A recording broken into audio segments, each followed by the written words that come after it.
Ivan food lovers කඩු පැද්දට ඇවිල්ලා තියෙන්නේ කඩු පැද්දේ මෙතන තියෙනවා කාගිල් ස්ක්වයර් එක shopping complex එක මේක ඇතුලේ තියෙනවා සුපිරි ඔයගොල්ලෝ කවුරුත් දන්න අකුරු තුනේ brand එකක් මෙතන තියෙන ස්පෙෂල් එකක් තියෙනවා ඒ ස්පෙෂල් මොකද්ද කියලා බලන්න අපි අදින් ඇතුළට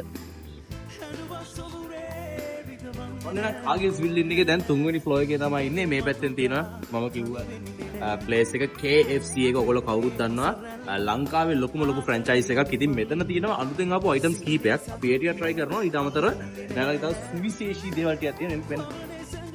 මේක තමයි අටු පැද්දේ කාගිල්ස් බිල්ඩින් එකේ තියෙන KFC එක. ඉතින් මෙතන ඉන්න අපේ ස්ටාෆ් එකේ දෙන්නෙක් මම ඔයගොල්ලන්ගෙන් අහනවා මට මේ අලුතෙන් ආපු අයිටම් එකක් තියෙනව නේද බර්ගර්ස් ජාති ටික.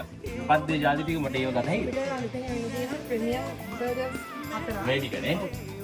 loaded cheese burger එකයි තන්දුරි burger එකයි Nashville ඉන්නේ නේ burger එකයි cheesy triple treat එක. ඒ ටික තියෙනවා. ඊට පස්සේ මෙතන ඉතින් හැම KFC එකම වගේ යාළුවගේ full spread එක තියෙනවා.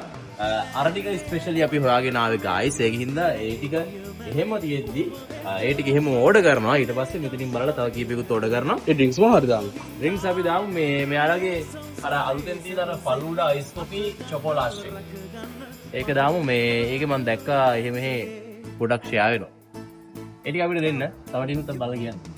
මෙන්න තියෙනවා කටුපැද්ද KFC එකේ ෆාස්ට් මූව් වෙන අලුත්ම අයිටම්ස් ටික. මේක ඇවිල්ලා තන්දුරි බර්ගර් එක, මේක මාෂ්විලේ බර්ගර් එක, මේක චීසි ට්‍රිපල් ට්‍රීට් එක, මේක ඇවිල්ලා ලෝඩඩ් චීස් බර්ගර් එක. ඊට පස්සේ මෙතනින් තියෙනවා අපිට චිකන් බිරියානි කියන එක. ඔයගොල්ලෝ කවුරුත් දන්නවා KFC එකේ චිකන් බිරියානි කොහොමද කියලා.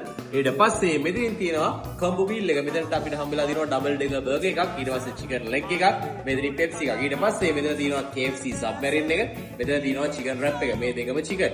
ඊට පස්සේ මේක තමයි ඔයාලගේ අලුත් තව අයිටම් එක සන්ඩේ කප් තියෙනවා වැනිලා එකදී ෆ්ලේවර්ස් වලින් එක විදිහට. ඊට පස්සේ මෙතන තියෙනවා චොකෝලාෂ් එකයි ෆලූඩා එකයි අයිස් කොෆි එකයි. මෙන්න මේ ටික තමයි දැන් අපි try කරන්න යන්නේ.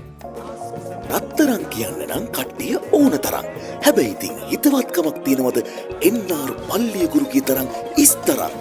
උගස්ටෝවේ ශ්‍රී ලාංකේය රන් සලකුණ